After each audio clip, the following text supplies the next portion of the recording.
I wonder if you could just explain to our audience your role, what you came to do, Of course. what you found since entering Thomas, and a little bit about what you were doing before that qualified you for this job.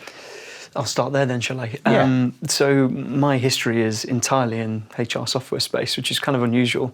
And it wasn't a conscious choice, I think. I didn't go to university. My dad's friends kind of turned around and said, right, off you come to MHR. You can chat. You can do that. And so you'd be on the phones all day. And over the course of 10 years, I've worked at lots of amazing companies in that space. Most recently, we worked at a company that exited to a larger one in the UK, which was great fun. I was chief sales officer there. So I've done every single sales job through the ranks, I suppose, is the best way of saying it. And obviously, Thomas is a completely unique challenge in that respect because I run all of the non-direct business at Thomas. So that's looking after our global channel partners, of which there are 55 in 102 countries around the world. And then we've got referral partners, reseller and consultancy partners, and the embedded partnerships as well that we're looking after. So I'd like to think we've seen a fair, decent spread of the different platforms, the different features, the different tech that's available to these guys. So I'd like to think we're doing something special, and we've got... Why did you join us? Glad you did, but why did you? Well, you, really. Am I allowed to say that? I don't know. I guess it was the vision for the future, articulated very nicely by you. I think for a very long time, I'd grown a little bit despondent with the space because I hadn't done anything different in a while. And I think they've been the same for such a long period of time. And when you look back, these systems have grown arms and legs with the aim to help people, but they've been kind of architected the wrong way around. Yeah, they've been built for the few and not the many. The many were very much an afterthought. If you remember when employee self-service came out 15 years ago with the advent of people moving away from, their own hosted solutions into the cloud, and therefore SaaS was born. It's been quite a weird journey, and I just got a bit despondent with, these systems don't really do what they say on the tin. And they are trying to, and they want to, but they're missing the human factor completely. And I think the vision of Thomas and you was really compelling because it actually puts human beings back into an equation in a world where, I think we all feel just completely and utterly disconnected from work, and therefore I think that extrapolates into your personal life, and something's just got to change. So that was why. Nice. And then you took us into an area that I was very keen to explore, but really didn't have the individual access to do that. But you've taken us into a world where we're now talking very closely and seriously with some HR suite vendors, as well as some peripheral vendors that are in the larger ecosystem, to embed that human intelligence inside their systems. Yeah. What kind of value do you see them getting by being a partner with us? Well, I'm going to do the horrible salesy line of immeasurably. It's valuable, right? Because the systems, and I say this phrase all the time, they don't really know much about the individuals they were designed to serve. They've got some very thin veneer of information, such as salary details and things like that. But if you think about what you actually would like to do to improve performance, and improve productivity, and therefore profitability, which drives better culture and engagement. It's such a wonderful box of things that seem to fit so nicely together because all of them are hand in hand with the other. You can't really have one without the other elements that kind of coalesce, and that's what we kind of call this connection idea. And so for me, it's genuine business output is the key thing, because I think for a lot of people, especially in HR, I don't want this to be another fad. There's a lot of things that turn up into the HR ecosystem that largely die. They said on their arse, but I'm going to say they largely die because it's another thing to measure another thing with very little guidance on how it's applied, what it actually means to them. And HR traditionally haven't been the most vocal of being able to go to a CFO and say, I'm going to articulate a business case of why this needs to change, and I'll improve performance, productivity and profitability in one fell swoop. So the outcomes, literal business outcomes, are to one side. If we can balance that book and drive those three elements, anybody in the world would want to talk to us.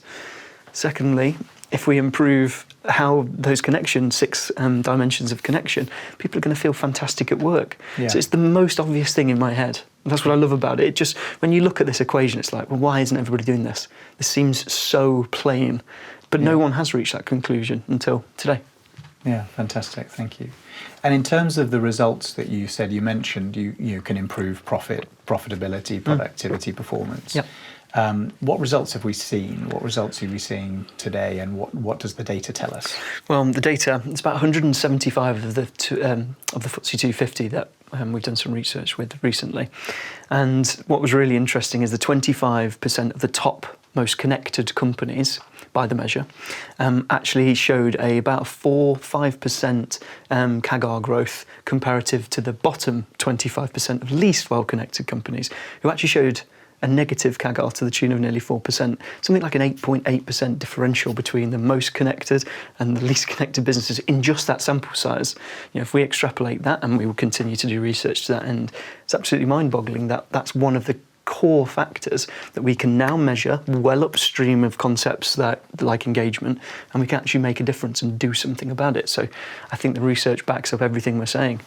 And so as well as the ability to measure how connected individuals and teams and indeed whole companies feel, and we have an answer to each of those conundrums, we also know a little bit more about the individuals than most organisations do, and the science, as you know, is sort of gold-plated in its efficacy, and we've gone to a lot of effort over the last 40 years to make sure that science is absolutely gold standard.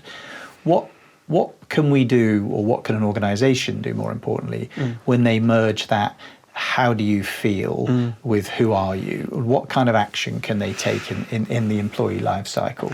So we believe there is applications across the entire employee life cycle to start with, but some of the more obvious use cases, I think, are around learning and are around onboarding and succession planning and elements like that. So let's take learning, for example. Learning is one of the easiest ones, because I think if you ask anybody in this building or at home how they would like to consume information, you get different answers depending on the number of people you see.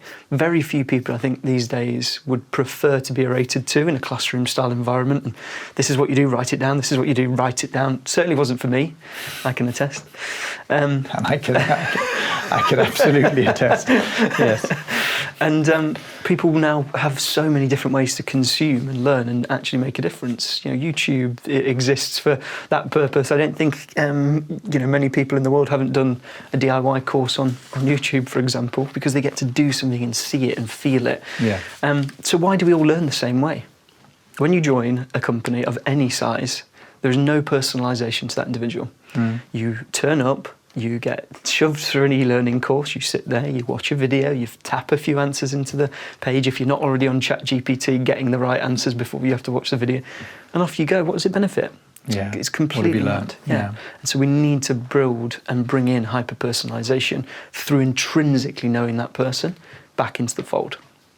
And so why don't all HR solution providers embed this into their solution? Why wouldn't they? Why are they not doing it today? What kind of stories are they either telling themselves or telling their customers such that they don't see a need for it? Well, it's interesting, isn't it? There's two, I think, primary reasons. One, because, if I can be frank, a lot of the large-scale HRIS vendors technologically are probably incapable of doing it today. And everybody's racing to catch up with the age of AI. So everyone's got a chatbot. Everyone's trying to do things with AI that can help speed up the processes. But they've all forgotten, again, that AI doesn't have any context of the human being at all. So we're going to get to the point again where we're just commoditizing all the feature sets across all of the systems, because people can build quicker, develop quicker, deploy quicker. So they're all going to be the same. Yeah. Let's be frank. Yeah. But different colours. Different colours, very true. Different colours, slightly different logo, not in all cases. But they don't actually contextualise the human that sits within. So they're doing the same thing that they've always done. They're building at the top level for admins, because some CTO's knocking on the door saying, "Oi, what's your AI strategy?" And they go, "Oh, well, we're thinking about this, and this." They'll deploy some of those features. And they've forgotten that they're servicing 10, 20, 50, 60,000 people in the platform that really won't use any of it, unless we can bring them back into the fold for the purposes of better connection, and so they enjoy their jobs and actually use the tools. My friend was saying the other day, only about 5% of people log into these platforms. And so it's very difficult for them to change unless they can or take a leap. We're working very quickly with AI because it's this core kernel of the partnerships model. We can now deploy A2A and via MCP to our clients, which is the best, most modern approach we can do right now. And that way frees up us being able to work with companies that have similar technology. So partly they're wedded to the giant enterprise stack that they founded themselves. And partly, I think speed and time to market is important to them, but they can't rush. Very different to, of course, some of the mid-market players that probably want to get a jump on their competition.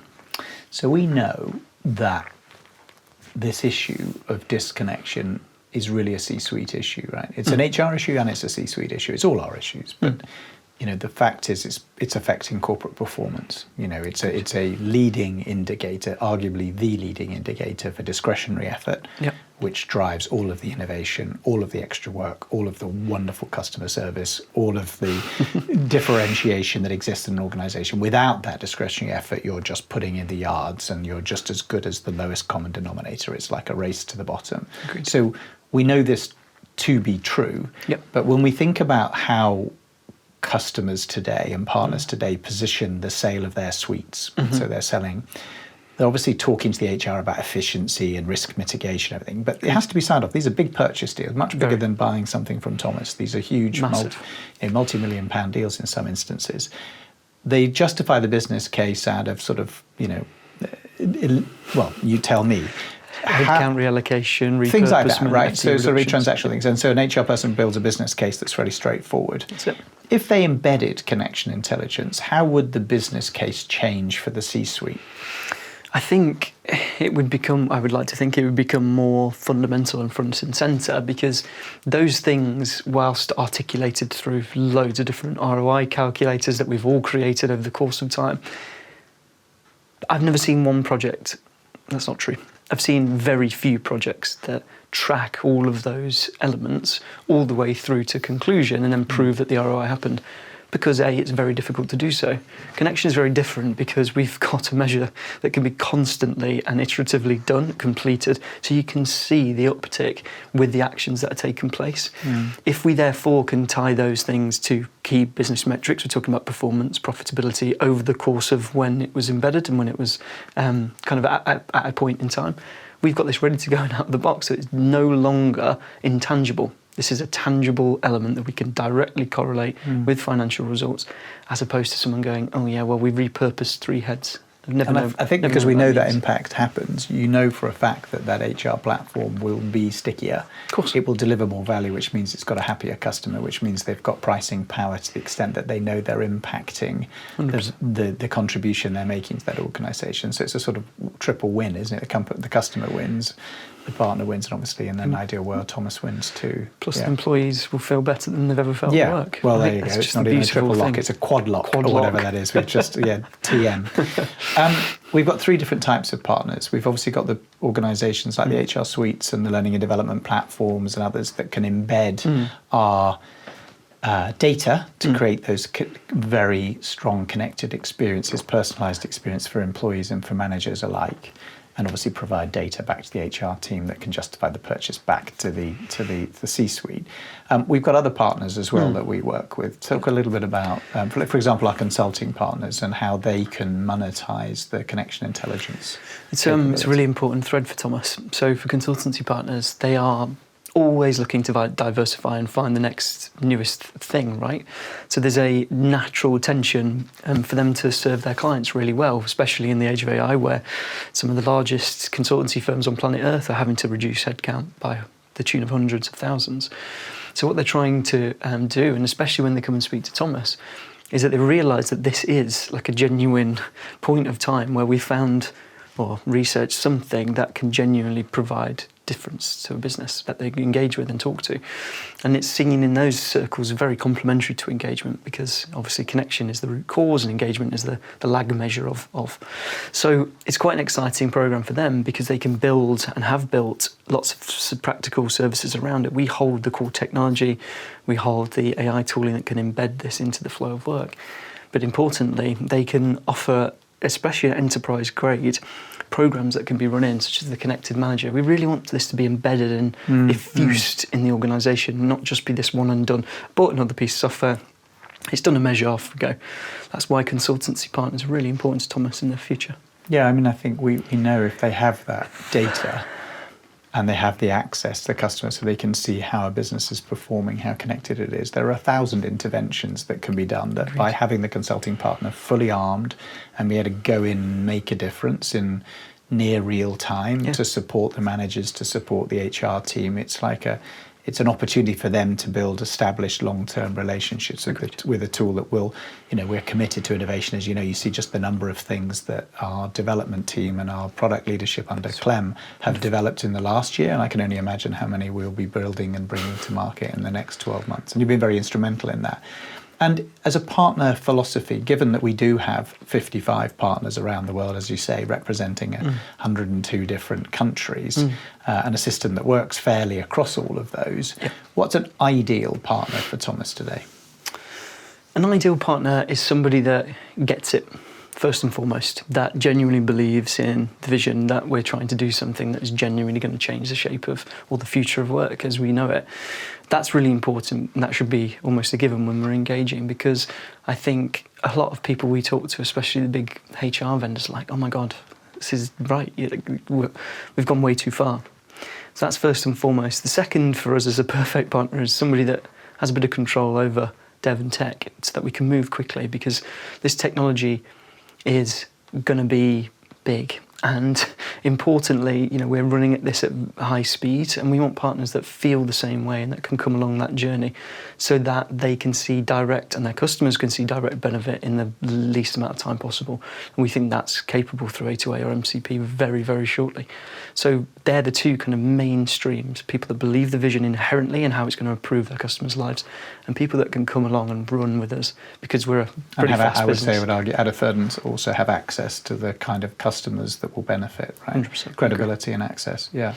So final question from me, Sam, is your vision for where we are 3 years down the line. When you look back and go, I was at Thomas for the last 4 years. The first year we set up all of this stuff, the product completely transformed. We managed to form relationships in places we've never had.